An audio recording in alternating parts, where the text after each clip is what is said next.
Good morning दोस्तों, स्वागत है आपका हमारे चैनल पे। आज हम 19 अप्रैल 2026 की उस बेहद महत्वपूर्ण और तनावपूर्ण घटना का गहन विश्लेषण करने जा रहे हैं जो यूएस ईरान कॉन्फ्लिक्ट को एक नया मोड़ दे रही है। इस विषय पर हमने सेंटकॉम के आधिकारिक रिपोर्ट्स, यूएस नेवी के बयान, प्रेसिडेंट डोनाल्ड ट्रंप के ट्रुथ सोशल की पोस्ट्स, खत्म अल अनबिया सेंट्रल हेडक्वार्टर्स के ईरानियन मिलिट्री के स्टेटमेंट्स और र्यूटर्स, बीबीसी, अल जजीरा, यूएसएनआई न्यूज जैसे विश्वसनीय सोर्सेज में गहन रिसर्च की है। Motor vessel Toska, vacate your engine room. Vacate your engine room. We're prepared to subject you to disabling fire. Okay, we gave the flare. Now we're getting.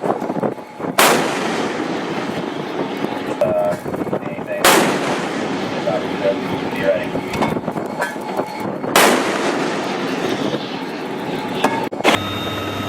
दोस्तों, आपने अभी देखा वो तगड़ा operational video US marine helicopter से रस्सी के द्वारा उतरते हुए Iranian flagged cargo ship MV Touska पर उतर रहे हैं और पूरा कब्जा ले रहे हैं। अब चलिए हमारी गहन रिसर्च के आधार पर स्टेप बाय स्टेप विस्तार से समझते हैं यह सब कैसे हुआ, कौन कौन सी फोर्सेस इस्तेमाल हुई, ईरान की तरफ से क्या रिएक्शन आया, रिटेलिएशन की धमकी कितनी गंभीर है और इसका ग्लोबल लेवल पर क्या असर पड़ सकता है। सबसे पहले बैकग्राउंड इसका समझ लीजिए। यह घटना 2026 यूएस ईरान कॉन्फ्लिक्ट का हिस्सा है जो 28 फरवरी 2026 को शुरू हुआ था। 8 अप्रैल 2026 से एक फ्रेजाइल 2 वीक सीजफायर चला आ रहा था, लेकिन 12 अप्रैल 2026 को इस्लामाबाद पाकिस्तान में पीस टॉक्स फेल हो गए। यूएस डेलीगेशन में vice president JD Vance, Steve Witkoff और जॉर्ज कुशनर भी शामिल थे। ईरान ने यूएस की मुख्य डिमांड न्यूक्लियर वेपन्स की एम्बिशन पूरी तरह से छोड़ने को रिजेक्ट कर दिया। टॉक सिर्फ 21 घंटे चले और बर्बाद हो गए। उसी के बाद प्रेसिडेंट डोनाल्ड ट्रंप ने यूएस नेवल ब्लॉकेड की घोषणा की। 13 अप्रैल 2026 से यूएस नेवी ईरानियन पोर्ट्स और स्ट्रेट ऑफ हॉर्मुज के आसपास शिप्स रोकने लगा। स्ट्रेट ऑफ हॉर्मुज दुनिया की लगभग 20% ऑयल ट्रांसपोर्ट का महत्वपूर्ण चोक पॉइंट है। Iranian flagged container cargo ship MV Touska IMO number 9328900 North Arabian Sea से गल्फ ऑफ ओमान में ट्रांजिट पर थी। शिप लगभग 965 फीट लंबी थी, स्पीड 17 नॉट्स पर लगातार चल रही थी और बंदर अब्बास पोर्ट ईरान की तरफ जा रही थी। यह ship Islamic Republic of Iran shipping lines की सब्सिडरी से जुड़ी हुई थी और यूएस ट्रेजरी डिपार्टमेंट द्वारा पहले से ही सैंक्शन थी। सैंक्शन मतलब इसे पहले से ही रोका गया था। सैंक्शन को तोड़ने पर और पोटेंशियल मिलिट्री यूज आइटम्स के ट्रांसपोर्ट के आरोपों के चलते हुए कुछ रिपोर्ट्स ये बताती हैं कि यह फ्लीट चाइना से रेगुलरली आती जाती थी और लास्ट मंथ भी चाइना विजिट करके लौट रही थी। यूएस फोर्सेस ने इसे इंटरसेप्ट किया। Abraham Lincoln carrier strike group से जुड़े guided missile destroyer USG Spruance DDG 111 ने एक्शन लिया। सेंटकॉम के अनुसार यूएसएस प्रॉन्स ने शिप को लगभग 6 घंटे तक लगातार रेडियो वार्निंग्स दी हैं। वार्निंग्स में साफ कहा गया था कि शिप यूएस नेवल ब्लॉकेड को वायलेट कर रही है और तुरंत स्टॉप करे, लेकिन एमवी टाउस्का के क्रू ने इन वार्निंग्स को इग्नोर कर दिया और कोई रिस्पॉन्स नहीं दिया। फिर क्या हुआ? यूएसएस प्रॉन्स ने क्रू को इंजन रूम खाली करने के आदेश दिए।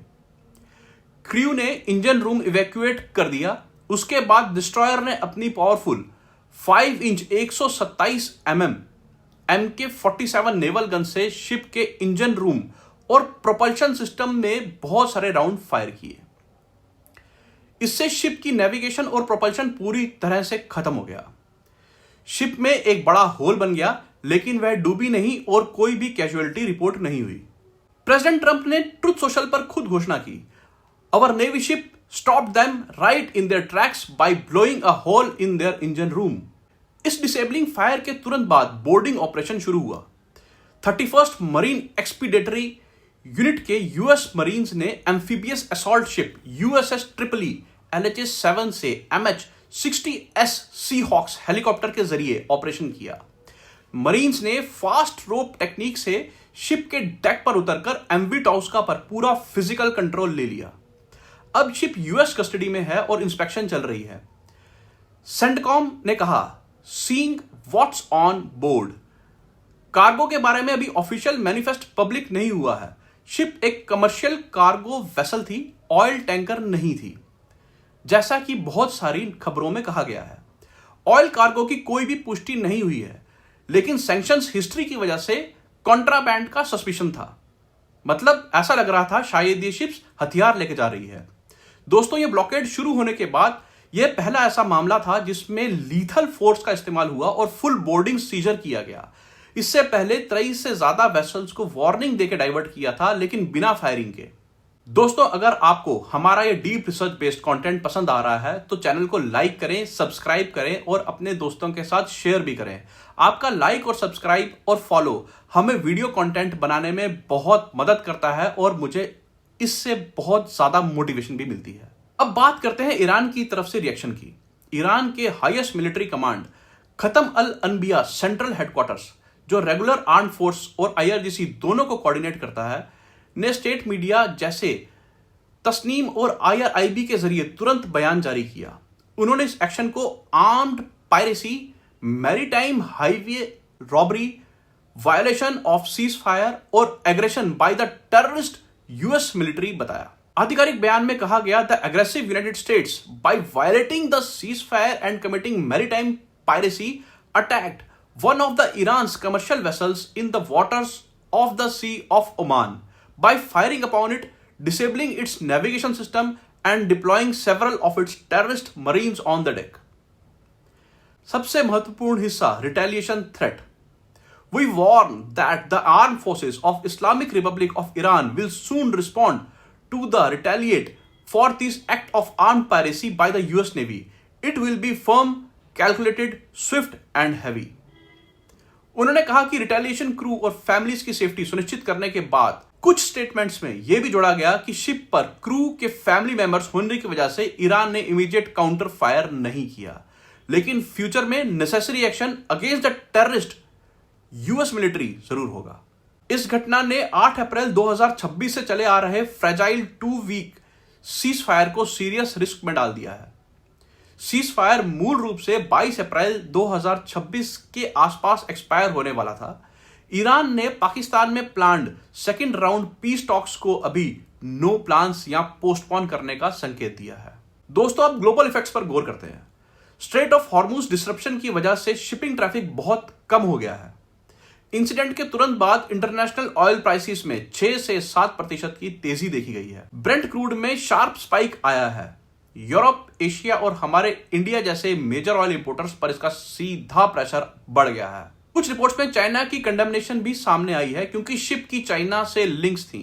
ये 28 फरवरी 2026 से चले आ रहे US ईरान कॉन्फ्लिक्ट का एक बहुत बड़ा एस्केलेशन माना जा रहा है, जिसमें Trump administration maximum pressure strategy अपना रही है।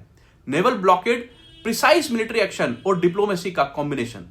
लेकिन ईरान की रिटेलिएशन थ्रेट पूरे मिडिल ईस्ट रीजन को और टेंशन में डाल रही है। अगर रिटेलिएशन होता है तो oil supply chain, global economy और रीजनल स्टेबिलिटी पर बहुत बड़ा असर पड़ सकता है। हमारी गहन रिसर्च से एक बात साफ है, यह सिर्फ एक शिप कैप्चर नहीं बल्कि ब्रॉडर जियोपॉलिटिकल चेस गेम का हिस्सा है। US इसे ब्लॉकेड इन्फोर्समेंट बता रहा है, जबकि ईरान इसे सीज फायर वायलेशन मान रहा है। दोस्तों, इस सिचुएशन पर हम लगातार नजर बनाए हुए हैं। अगर कोई नई अपडेट आएगी, चाहे ईरान की कोई ड्रोन अटैक या काउंटर एक्शन, पीस टॉक्स या रिजम्पशन, ऑयल प्राइसेस में कोई बदलाव या कोई नया मिलिट्री मूवमेंट, तो हम तुरंत अगली वीडियो में आपको डिटेल से इन्फॉर्म करेंगे। अगर आपको ये नंबर, नेम्स और फैक्ट से भरी हुई डिटेल्ड एनालिसिस पसंद आ रही है तो वीडियो को लाइक जरूर करें, अपने दोस्त और फैमिली के साथ शेयर करें, चैनल को सब्सक्राइब कर लें और बेल आइकन को जरूर दबा दें ताकि ऐसी इंपॉर्टेंट इंटरनेशनल न्यूज आपको सबसे पहले मिले। कमेंट सेक्शन में अगर कोई आप सवाल देंगे या कोई डाउट हो तो जरूर लिखिए, हम इसे पढ़ते हैं और जवाब देते हैं। Thank you so much for watching this video.